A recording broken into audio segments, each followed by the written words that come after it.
بسم اللہ الرحمن الرحیم الحمد للہ رب العالمین والعاقبۃ للمتقین والصلاة والسلام علی سید الانبیاء والمرسلین۔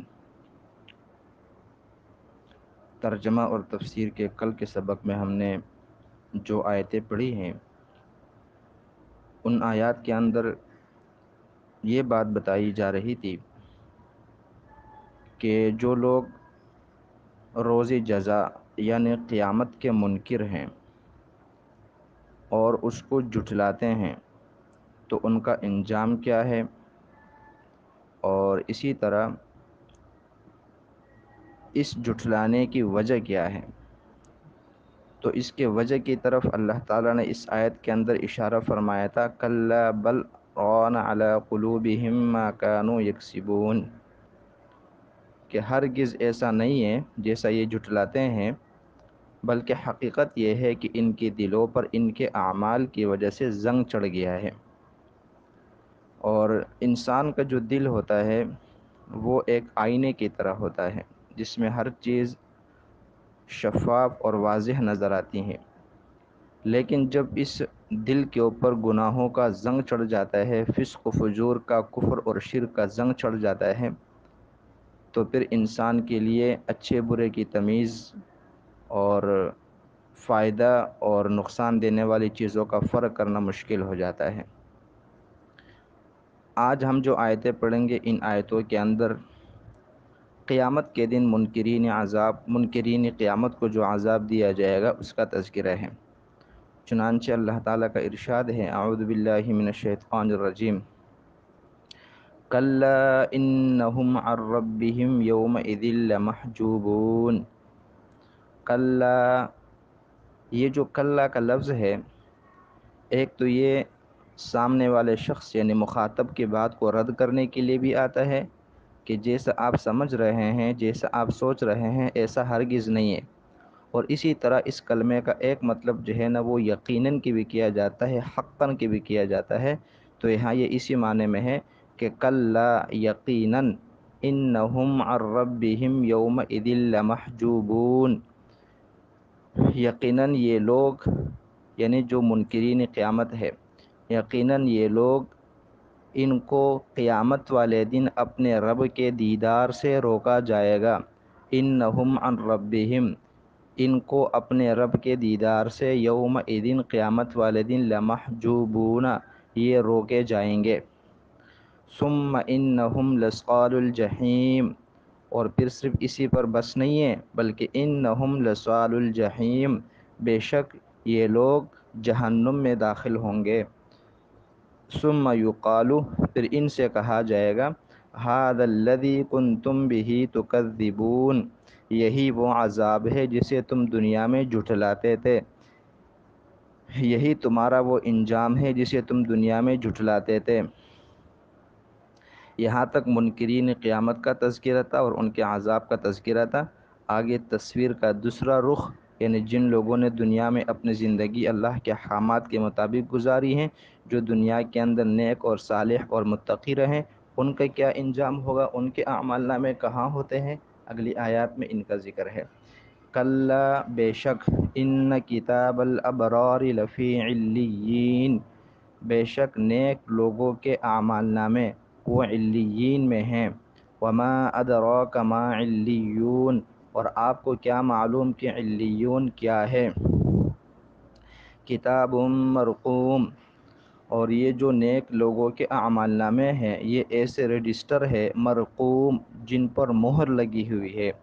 یشہدہ المقربون، اور اللہ کے مقرب فرشتے، اللہ کے قریب والے فرشتے، یشہدہ، اس کا مشاہدہ کرتے ہیں، اس کی نگرانی کرتے ہیں، اس کے پاس حاضری دیتے ہیں۔ یہ تینوں ترجمے اس کے ہو سکتے ہیں۔ ان آیات میں سے جو ابتدائی 3 آیتیں ہیں، ان 3 آیتوں کے اندر منکرین قیامت کے انجام کا ذکر بتایا گیا ہے کہ قیامت کے دن ان کے اعمال کی وجہ سے ان کو اپنے رب کی دیدار سے روکا جائے گا اور یہ ان کی سزا ہوگی۔ اس آیت کی تفسیر میں علماء نے لکھا ہے کہ انسان بحیثیت انسان ہونے کے، یعنی اس حیثیت سے کہ وہ آدم علیہ السلام کی اولاد میں سے ہیں، تو ہر انسان کے دل میں یہ خواہش ہے کہ وہ اپنے رب کا دیدار کرے، چاہے وہ مسلمان ہو، چاہے کافر ہو، چاہے مشرک ہو۔ یہ جذبہ اور یہ شوق اللہ نے ہر انسان کے دل میں رکھا ہے، اور اس کی دلیل یہ ہے کہ اس آیت کے اندر فرمایا گیا ہے کہ منکرین قیامت کو اللہ کے دیدار سے روکا جائے گا۔ اور ظاہر سی بات ہے، کسی شخص کو سزا اس وقت دی جا سکتی ہے اور کہ جب اس کو اس کے محبوب چیز سے اور اس کے پسندیدہ چیز سے روکا جائے۔ اگر کفار اور مشرکین کے دلوں میں اللہ تعالیٰ کی دیدار کا شوق نہ ہوتا تو پھر ان کو اس دیدار سے روکا جانا، اس کا پھر یہ پھر سزا بھی نہیں ہے۔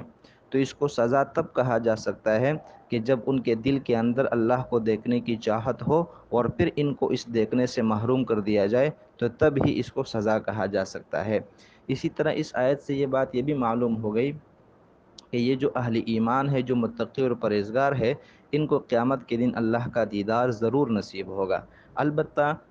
کتنے دن کے بعد ہوگا، روزانہ کتنی دفعہ ہوگا، یہ ہر ایک شخص کے اپنے اعمال کے اعتبار سے ہوگا۔ تو جو اللہ کے جتنا قریب ہوگا اس کو اتنا زیادہ اللہ کا دیدار نصیب ہوگا، اور اس کی دلیل بھی یہی آیت ہے، کیونکہ اس آیت کے اندر اللہ تعالیٰ کی دیدار سے محروم کیا جانا، اس کو اللہ نے کفار کے سزا کے طور پر ذکر کیا ہے۔ اور ظاہر سی بات ہے، اگر اہل ایمان کو بھی یہ دیدار حاصل نہ ہو تو پھر اہل ایمان اور کفار اور مشرکین میں کیا فرق رہ جائے گا؟ تو اس لیے اس آیت سے یہ دونوں باتیں معلوم ہوئی۔ ایک تو یہ ہے کہ کفار اور مشرکین کے دل میں بھی اللہ کی دیدار کا شوق موجود ہے، اسی لیے تو اس دیدار سے محرومی کو سزا کہا گیا ہے، اور اہل ایمان کو اللہ تعالیٰ کا دیدار نصیب ہوگا، یہ بات بھی اس سے ثابت ہو گئی۔ پھر فرمایا کہ پھر ان کو جہنم میں داخل کیا جائے گا، اور وہاں ان سے ان کی مزید رسوائی کے لیے کہا جائے گا کہ دیکھو یہ وہی عذاب ہے جسے تم دنیا میں جھٹلاتے تھے، گویا طنزیہ ان سے کہا جائے گا۔ آگے جو ہے وہ اہل ایمان اور اہل تقوی کے جو بارے میں بتایا گیا ہے کہ جس طرح جو ہے نا وہ فجار اور کفار کے بارے میں بتایا تھا کہ ان کے اعمال نامے سجین کے اندر ہیں، تو جو نیک لوگ ہیں، متقین پرہیزگار ہیں، ان کے اعمال ناموں کا مقام بتا دیے کہ وہ علیین کے اندر ہیں۔ اور علیین کے بارے میں ہم نے کل بتایا تھا کہ علیین یہ جو ہے ایک مقام ہے جہاں اہل ایمان کے ارواح بھی موجود ہوتی ہیں، اور جہاں اہل ایمان کے اعمال ناموں کے رجسٹر بھی موجود ہوتے ہیں۔ کتاب مرقوم، اس کا تعلق بھی ہو انسان کے اہل ایمان کے اعمال ناموں سے ہے کہ وہ اعمال نامے جو ہے وہ مہر لگا کر رکھ دیے جاتے ہیں، اور مہر لگنے کے بعد جو ہے چونکہ کسی چیز کے اندر کمی بیشی نہیں ہوتی، تو اسی طرح ان اہل ایمان کے اعمال ناموں کے اندر بھی کسی قسم کی کمی بیشی نہیں ہوگی۔ آگے مزید فرمایا کہ یشہدہ المقربون، جہاں یہ اعمال نامے رکھے جائیں گے وہ ایسی مقدس جگہ ہے، ایسی محفوظ جگہ ہے کہ فرشتے اس کی نگرانی کرتے ہیں، یا ایسی برکت والی جگہ ہے کہ فرشتے اس کا مشاہدہ کرتے رہتے ہیں، فرشتے بھی وہاں حاضری دیتے رہتے ہیں۔ ان الابرار لفی نعیم، بے شک نیک لوگ عیش و عشرت اور آرام میں ہوں گے، بے شک نیک لوگ عیش و عشرت اور آرام میں ہوں گے۔ علی الارائک ینظرون، وہ مسہریوں پر، تختوں پر، صوفوں پر بیٹھ کر ینظرون، نظارہ کریں گے۔ تعرف فی وجوہہم، آپ محسوس کریں گے، آپ پہچان لیں گے ان کے چہروں میں، نظرۃ النعیم، اس آرام اور عیش و عشرت کی تازگی کو، یعنی آپ ان کے چہروں کو دیکھ کر ہی ان کے چہروں سے ان کی نعمت میں ہونے کا اور وہ عیش و عشرت میں ہونے کا اندازہ لگا لیں گے۔ یسقون من رحیق مختوم، انہیں پلایا جائے گا من رحیق، خالص شراب میں سے، مختوم، جس پر مہر لگی ہوئی ہوگی۔ یسقون من رحیق مختوم، انہیں پلائی جائے گی ایسی خالص شراب جن پر مہر لگی ہوگی۔ ختامہ مسک، اس کی مہر وہ مشک کی ہوگی، یا اس شراب کا جو اختتام ہوگا وہ مشک جیسا ہوگا۔ ان دونوں ترجموں کی وضاحت ہم آگے تفسیر میں جا کر کریں گے۔ وفی ذالک، اور ان نعمتوں کے اندر، اور ان جیسی نعمتوں کے اندر، فلیتنافس المتنافسون، حرص کرنے والوں کو حرص کرنا چاہیے، یا ان جیسی نعمتوں کے حاصل کرنے کے لیے فلیتنافس المتنافسون، رغبت ظاہر کرنے والوں کو رغبت ظاہر کرنی چاہیے۔ ومزاجہ من تسنیم، اور وہ جو شراب ہوگی اس میں آمیزش ہوگی، اس میں ذائقہ ہوگا من تسنیم، تسنیم کے چشمے کے پانی کا۔ اب یہ تسنیم کیا چیز ہے؟ تو عین یشرب بها المقربون، وہ ایک ایسا چشمہ ہے جس سے اللہ کے مقرب بندے پانی پیتے ہیں۔ یہ ان آیات کا ترجمہ ہے۔ اب آگے ان آیات کی جو تفسیر مفسرین نے لکھی ہے وہ یہ ہے کہ اس سے پچھلی والی آیتوں کے اندر تو نیک لوگ، متقی اور صالحین کے اعمال ناموں کے مقام اور جگہ کا ذکر تھا کہ وہاں ہم نے پڑھا تھا کہ ان کتاب الابرار لفی علیین، جبکہ ان آیات کے اندر ہم نے جو کچھ پڑھنا ہے وہ ان نیک اور صالحین لوگوں کے جو انجام کا ذکر ہے وہ پڑھیں گے۔ چنانچہ اللہ نے فرمایا کہ ان الابرار لفی نعیم، یہ نیک اور متقی لوگ قیامت والے دن عیش و عشرت میں ہوں گے اور آرام کے اندر ہوں گے۔ تو یہاں پر عیش و عشرت اور آرام سے مراد جنت والی زندگی ہے۔ علی الارائک ینظرون، وہ اپنے مسہریوں پر اور وہ اپنے تختوں پر یا اپنے صوفوں کے اوپر وہ بیٹھ کر ینظرون، وہ مشاہدہ کریں گے، وہ نظارہ کریں گے۔ اب سوال یہ ہے کہ وہ کس چیز کا نظارہ کریں گے ان صوفوں کے اوپر بیٹھ کر؟ تو اس کا یہاں ذکر نہیں ہے، اس لیے مفسرین نے پھر اس کے مختلف معنی بیان کیے ہیں کہ وہ کس چیز کا نظارہ کریں گے۔ تو بعض مفسرین کہتے ہیں کہ اللہ کی طرف سے ان کو جو عزت اور جو ان کا اکرام ہوگا، یہ اس عزت اور اکرام کا نظارہ کریں گے اور مشاہدہ کریں گے، جبکہ بعض مفسرین فرماتے ہیں کہ ان کے دشمن جو کفار اور مشرکین جہنم میں ہوں گے تو ان کو جہنم میں دیکھنے کا جو منظر ہوگا اس کا جو ہے نا یہ لوگ نظارہ کریں گے، جبکہ بعض مفسرین یہ کہتے ہیں کہ وہ اللہ کا دیدار کریں گے، یعنی ینظرون کا مطلب یہ ہے کہ وہ اللہ تعالیٰ کا دیدار کریں گے۔ آگے فرمایا کہ تعریف فی وجوہہم نظرۃ النعیم، آپ ان کے عیش و عشرت میں ہونے کا اور آرام میں ہونے کا اندازہ ان کے چہروں سے ہی لگا دیں گے، کیونکہ انسان کی فطرت ہے کہ وہ مصیبت کے اندر ہو، دکھ کے اندر ہو یا پھر خوشی اور فرحت کے اندر ہو، تو ان ساری کے ساری کیفیات کا اندازہ اس کے چہرے سے ہی ہو جاتا ہے۔ تو یہی اللہ نے بیان فرمایا کہ ان کو جو نعمتیں حاصل ہوگی ان نعمتوں کی تر و تازگی وہ ان کے چہروں سے ہی واضح ہوگی۔ یسقون من رحیق مختوم، انہیں ایسی خالص شراب پلائی جائے گی جن پر مہر لگی ہوئی ہوگی۔ رحیق جو ہے یہ صاف شفاف اور خالص شراب کو کہا جاتا ہے۔ اب اس شراب کو خالص اور صاف شفاف کیوں کہا گیا ہے؟ تو اس کی وجہ یہ ہے کہ جنت کی شراب کے اندر دنیا کی شراب کی طرح نہ تو بدبو ہوگی، نہ اس کے اندر کڑواہٹ ہوگی، نہ اس کے پینے سے سر میں درد ہوگا، نہ اس کے پینے سے انسان پر بے ہوشی طاری ہوگی، بلکہ وہ انتہائی لذیذ قسم کی شراب ہوگی، اس لیے اس کو خالص اور پاک صاف قسم کا شراب کہا گیا ہے۔ پھر یہ بھی نہیں ہے کہ وہ کسی کے استعمال میں ہو اور کسی کا جھوٹا ہو، بلکہ فرمائے کہ مختوم، اس پر اللہ کی طرف سے مہر لگی ہوئی ہوگی اور کسی نے اس سے پہلے اس کو ہاتھ بھی نہیں لگایا ہوگا۔